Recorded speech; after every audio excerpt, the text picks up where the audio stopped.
दोस्तों आज का सोशल मीडिया में वायरल होने वाला टॉपिक है बेग और रेहाम की शादी। वैसे तो पाकिस्तान में शादी का टॉपिक कुछ ज्यादा ही मकबूल है, मगर पाकिस्तान में कुछ लोग ऐसे हैं जिन्हें अपना सोलमेट मिलके भी नहीं मिलता, जिनमें से एक जी आप बिल्कुल सही समझे, जी हाँ, रेहाम खान, वही वाली जो कि पाकिस्तान के साबिक वजीर आजम की दूसरी साबका अहलिया थी। अब रेहाम खान का तो हम सबको मालूम ही है। अब आप लोग जानना चाहते होंगे उनके तीसरे शौहर मिस्टर बिलाल के बारे में। तो जी, बरतानवी पाकिस्तानी सहाफ़ी रेहाम खान ने जुम्मे को मिर्जा बिलाल बेग के साथ अपनी तीसरी शादी का ऐलान करते हुए कहा है कि उन्हें अपना रूह साथी यानी कि सोलमेट मिल गया है। मिर्जा बिलाल बेग रेहाम खान का तीसरा शौहर आखिर है कौन, ये सवाल आपके दिमाग में बार बार आ रहा होगा।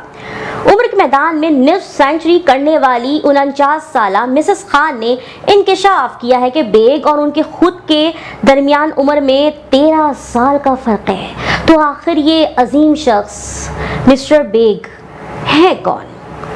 36 साला बेग अमेरिका में मुकीम कॉर्पोरेट प्रोफेशनल और साबिक मॉडल हैं।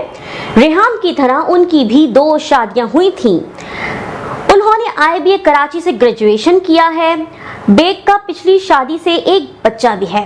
वैसे मिसेस खान और मिस्टर बेग की उम्र में जहां काफी डिफरेंस है, तो वहीं एक चीज दोनों में मुश्तरका है, वो है शादी के मौजू पे दोनों का हैट्रिक कर लेना।